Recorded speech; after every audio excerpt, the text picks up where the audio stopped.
त्या दिवशी सावंतवाडीमध्ये घर घर तिरंगा हर घर तिरंगा रॅली झाली।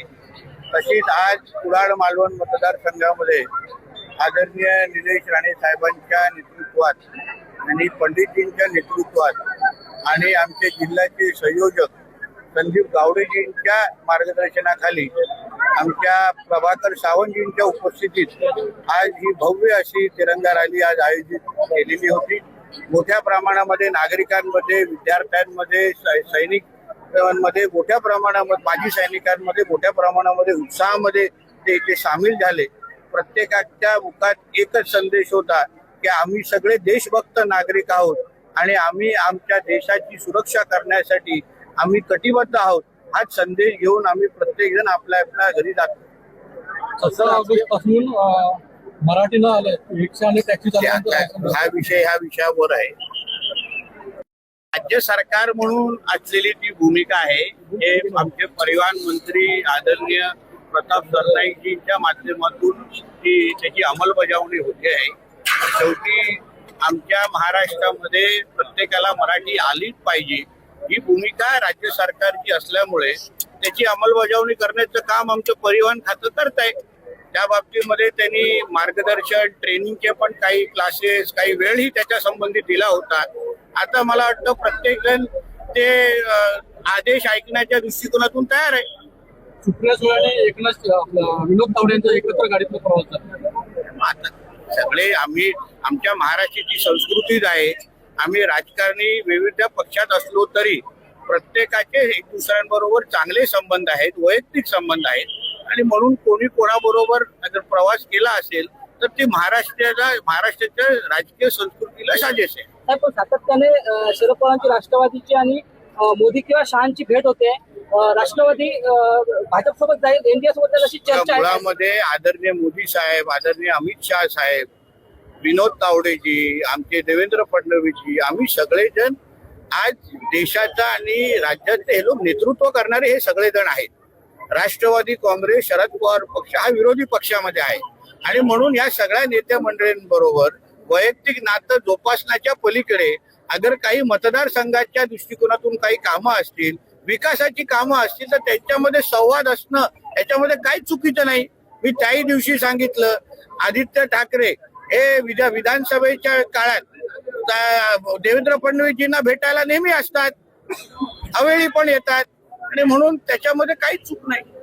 मांसाहार करणाऱ्यांना ताडदेव मधल्या गृहसंकुलात घर मिळणार नाही अशी जाहिरात सोशल मीडियावरती एका बिल्डरने प्रसिद्ध केली। त्यानंतर मराठी माणसांकडून संताप व्यक्त केला। त्याबद्दल माहिती नाही, पण त्या माहिती घेतल्यानंतर आज पावसाळी अधिवेशन 2 दिवस उरलेले आहेत आणि त्यानिमित्तानं केंद्रीय गृहमंत्री अमित शहा जे आहेत ते आज विद्यार्थी आंदोलनावरती भाष्य करणार आहेत। मात्र अमित शहानी भाषण करण्यापेक्षा राजीनामा द्यावा असं राहुल गांधी म्हणतात। पहिलं राहुल गांधीजी बोलत होते की अमित शहा साहेबांनी त्याबद्दल भूमिका मांडावी, विद्यार्थी आंदोलनाबद्दल बोलावं। आज अमित शहा साहेबांनी कालच सांगितलं की ह्या बाबतीमध्ये मी सविस्तर बोलण्यासाठी तयार आहे, सविस्तर सगळे प्रत्येक प्रश्नाचं उत्तर देण्यासाठी तयार आहे। तर त्यांनी ऐकण्याची तयारी ठेवावी। म्हणजे ह्याचा अर्थ एवढंच होतो की मुळामध्ये राहुल गांधीजी आणि त्यांच्या सहकार्यांना ऐकायचंच नाही आहे, पळपुटे म्हणायचं आहे, पळ काढायचं आहे तिथून। आता एवढी हिंमत अगर तुम्ही अमित शहा साहेबांना आव्हान देण्याची अगर करत असाल तर ऐकण्याची पण हिंमत ठेवा आणि मग त्याच्यानंतर जे तुमची चिरफाड तिथे होईल, जे काय अमित शहा साहेबांच्या माध्यमातून वस्त्रहरण होईल त्याच्या सामोरे जा। आमचं पक्षाचं बहुमत असताना निवडणूक आयोगानं अमित शहाच्या दबावाखाली हा पक्ष एकनाथ शिंदेना 5,000 कोटींना विकला असा दावा संजय राऊत करतात। बघा, मुळामध्ये राज्याच्या जनतेने विधानसभेच्या निवडणुकीमध्ये आदरणीय एकनाथ शिंदे साहेबांच्या नेतृत्वात असलेल्या शिवसेनेचे खऱ्या शिवसेनेला मतदान करून शिवसेना कोणाची आणि हिंदू हृदय सम्राट बाळासाहेब ठाकरेंचे विचाराचा खरा वारसदार कोण हे सिद्ध करून दिलेलं आहे। लोकांच्या कोर्टामध्ये सिद्ध झालेलं आहे। आता तेच उद्या कोर्टामध्ये म्हणजे सुप्रीम कोर्टामध्ये सिद्ध होईल अशी अपेक्षा आहे। पण मुळामध्ये जनतेने लोक न्यायालयामध्ये शिवसेना कोणाची हा निकाल देऊन टाकलेला आहे। म्हणून संजय राजाराम राऊत काही बोलत असतील त्याला काही अर्थ नाही। ते असंही म्हणतात की अमित शहांना देशाचे उपपंतप्रधान व्हायचं आहे, मात्र मोदींना त्याला नकार आहे। म्हणजे जेव्हा महाविकास आघाडीची सत्ता होती तेव्हा सत्ता स्थापनेच्या वेळी संजय राऊतांना पण मुख्यमंत्री बनायचं होतं. उद्धव ठाकरेंचा त्यांना विरोध होता. उद्धव ठाकरेंना त्यांचा विरोध होता. त्यांनी काही आमदारांना पण फोन केलेले. त्या काही आमदारांनी आमच्याशी बोललेले की असे संजय राऊत आणि त्यांचा भाऊ आम्हाला बोलवतोय, सांगतायत की माझं नाव उद्धव ठाकरेंपेक्षा माझं नाव चालवा. मग ते खरं आहे का? त्याच्याही बाबतीमध्ये भूमिका मांडा. खासदारकीची घोषणा करायला उशीर झाला म्हणून संजय राऊत यांनी रश्मी ठाकरेंना शिवीगाळ केली होती आणि आपल्या मुख्यमंत्री करण्यासाठी एक बैठक सुद्धा जीव मध्ये घेतली होती अशी असं वक्तव्य नरेश म्हस्के यांनी केलं. पण ते सत्यच आहे ना. कारण का संजय राजाराम राऊतजींचं उद्धव ठाकरे आणि त्यांच्या कुटुंबाबद्दल काय मत आहे वैयक्तिक ह्याच्या पातळीवर हे म्हस्केजींना पण माहिती आहे, आमच्या राणे साहेबांना पण माहिती आहे, आम्हाला सगळ्यांनाच माहिती आहे. आता जे काय ते नुसतं उद्धव ठाकरेंच्या निष्ठावान सैनिकांचे जे आव आणतायत ना, कधी वैयक्तिक त्यांचे कधी टेप उघडले, राऊत फाईल्स उघडलेत तर कळतील हे किती काय काय त्यांना कुठल्या पातळीचे शिवाय देतात. कुलमी दाखल्यावरून 29ला जरांगे पाटलांनी घोषणा केली आहे आंदोलनाची.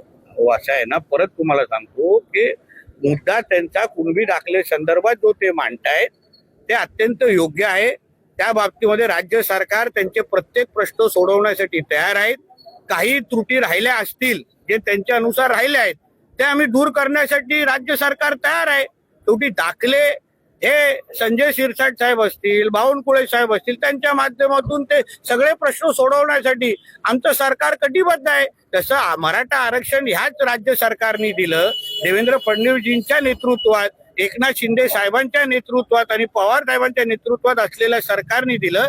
तसंच मराठा समाजाचे प्रत्येक प्रश्न सोडवण्यासाठी आमचं सरकार तयार आहे. जंतर मंतरचा दुसरा सीझन लवकरच सुरू होईल असं जितके म्हणतात. ते आता सुरू झाल्यावर सीझन बघू. कोकण संवादच्या ताज्या घडामोडींसाठी चॅनलला सबस्क्राईब करा आणि बेल आयकॉनला क्लिक करा.